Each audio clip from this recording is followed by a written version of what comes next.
හිතට කාම වේගයක් ජනිත වුණාම මොනවද ඇත්තටම වටින්නේ? මට කතා කරන්න බෑ. තමන්ගේ හිතට කාම වේගය අර කාම ඡන්දය කියන එක ආවම තමුන්ට මේ භෞතික ලෝකේ වටින්නේ මොනවද? දියමන්තිද? නෑ. මිනිස්සු දියමන්ති දීලා කාමය ඉල්ලනවා. රත්තරන්ද? නෑ. මිනිස්සු රත්තරන් දීලා කාමය ඉල්ලනවා. මැණික්ද? මිනිස්සු මැණික් දීලා කාමය ඉල්ලන්නේ. දැන් මම ඔබෙන් අහන්නේ ලෝකේ වටිනම දේ කුමක්ද කියලා? කාමය. එතකොට ඒ කාමය කාට හරි එපා වුණොත් එයාට තියෙන වටිනම දේ මොකද්ද? ශ්‍රද්ධාව. ඒක මනිත් පැත්ත හරවනවා. ඒතර ශ්‍රද්ධාව පවතිනවා. දැන් ලෝකේ තියෙන වටිනාම දේ කුමක්ද? ශ්‍රද්ධාව. ශ්‍රද්ධා බීජං තපෝට්ටි. ශ්‍රද්ධාවෙන් තොරව ආරම්භයක්වත් ගමනක්වත් නැහැ. කාමය දියමන්ති කාමයට පරදිනවා. කාමය ශ්‍රද්ධාවට පරදිනවා. කාමය තුල ප්‍රේමයත් ශ්‍රද්ධාව තුල භක්තිය තුල ශ්‍රද්ධාවත් පවතිනවා. දැන් මෙතෙක්කල් ප්‍රේම කළානේ.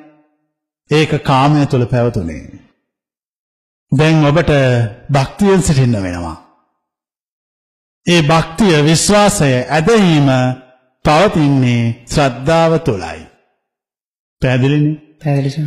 කාමය තුල සිටින මිනිසෙකුට සසරක් තියෙනවා. ඒක පැහැදිලිද? කාමය තුල සිටින මිනිසෙකුට සසරක් පවතිනවා. ශ්‍රද්ධාව තුල සිටින මිනිසෙකුට සසරක් නැහැ. මං ඒ නිසා ශ්‍රද්ධාවට යනවා. වෙදේකම එකයි. දැන් තෝරගන්න මාර්ග දෙකක් ඔබට පෙන්නවා. එකක් තමයි කාමය ඔස්සේ ගිහිල්ලා යන පාර. අනික තමයි ශ්‍රද්ධාව ඔස්සේ ගිහිල්ලා යන පාර. දැන් තෝරගන්නේ මොකද්ද? ශ්‍රද්ධාවයි භක්තියයි. භක්තිය ඔස්සේ යන පාර. ඔබට කොහොමද දැන් එක තෝරගන්න වෙනවා. මොකද ඔබ කියන වචන ඔබත් මාත් ඇරෙන්න කවුරුව කෙනෙක් අසංසරිනවා. ඒ අසාසින කෙනා ඒ වචන යථාර්ථයක් කරන්න පැය 24ෙම නිදි මරාගෙන සටන් කරනවා. ඒ ඔබගේ සුපිරිසිදු භාවයයි. සුපිරිසිදු භාවය මතු කරවා ගැනීම පිණිස සටන් කරනවා. පොළව යට තියෙනවා මහා ජල උල්පත් ජල කඳක්. ඒ ජල කඳක් පැය 24ෙම කරන්නේ මොකද්ද? පොළවෙන් උඩට එන්න මාන බලනවා. කවර මිනිහෙක් ටිකක් පොළව ආරගෙන කඩාගෙන යනකොට ඒ ජල කඳ එක පාරටම කරන්නේ මොකද්ද?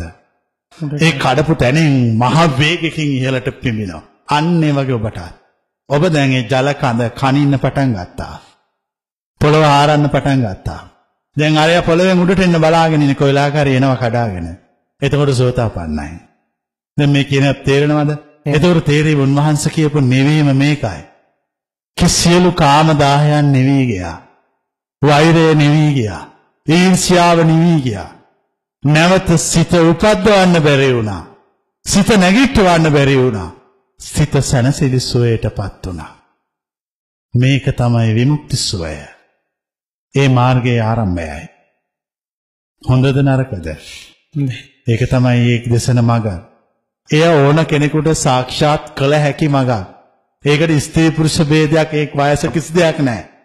එකම දේ අවශ්‍ය ශ්‍රද්ධාවෙන් සිටිනවා නම් භක්තියෙන් සිටිනවා නම් ඔවුන් සොයාගෙන පැමිණෙමි. ශ්‍රද්ධාවෙන් සිටියොත් භක්තියෙන් සිටියොත් ඔවුන් සොයාගෙන පැමිණෙමි.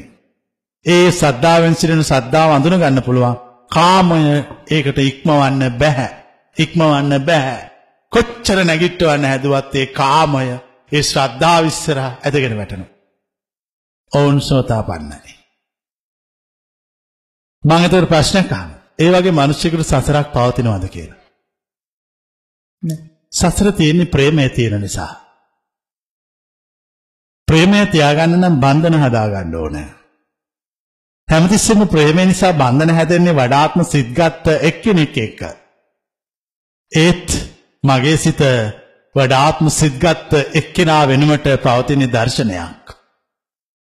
මගේ සිත දර්ශනයක් එක බැඳිලා. මට දෙන්නෙකුට ප්‍රේම කරන්න බෑ කවදාකවත්. මං ඒ නිසා මියනතුරාවටම කුමකට ප්‍රේම කරන්ද? ඒ උතුම් දහමට. ඒ දර්ශනයට මම ප්‍රේම කරනවා. ඒ මගේ ආත්මයයි.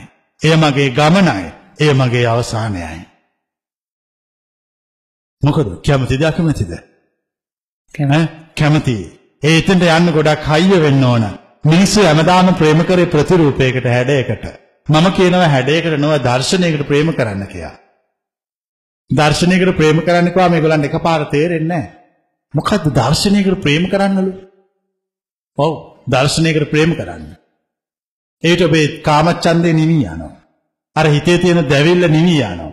සාපය නිවි යනවා. සැනසෙලසුවටපත් වෙනවා. නිවෙනවා හිත. සිසිල් වෙනවා. දැවිල්ල නැති වෙනවා. දැන් මෙච්චර කාල මිනිස්සු ඔය ජීවිතේ බොහෝ දේවල් කළේ දැවිල්ල නිසා. ඒ දැවිල්ල නිවාගත්තම යා නිමිල ඇත්තටම අවුලවන්න බෑ කාටවත්. කිසි දවසක අමු පොල් කොටයකට කිසි දවසක ගිනි ඇවිලෙන්නේ නැහැ. අමු පොල් කොටයක් දරසෑයක දැවුවත් ඒක ඉතුරු වෙනවා. ඒ වගේ තමයි ප්‍රේමයෙන් ඉවත් කළා ශ්‍රද්ධාවට පත්වෙච්ච හිත කාටවත් විනාශ කරන්න බෑ. පැහැදිලිද? ප්‍රේමය සාපේක්ෂක තුල පවතී. ශ්‍රද්ධාව නිරපේක්ෂකයි. ප්‍රේමය සාපේක්ෂක තුල පවතින නිසා තමයි ජීවිතේ එක මිනිහෙක් 100 දෙනෙකුට ප්‍රේම කරන්නේ. ඒත් එක මිනිහෙකුට ශ්‍රද්ධාවෙන් ඉන්න පුළුවන් එක්කෙනෙක් කෙරේ විතරයි. ආල නැද්ද දිව්‍යමය ආදරය ගැන? දෙවියන්ගේ ආදරය ඒ ශ්‍රද්ධාව. ප්‍රේමය නෙමෙයි. ඒක තියෙන එක්කෙනෙකුට විතරයි. එක්කෙනෙකුට විතරයි. දෙන්නෙකුට කරන එකක් නෙමෙයි.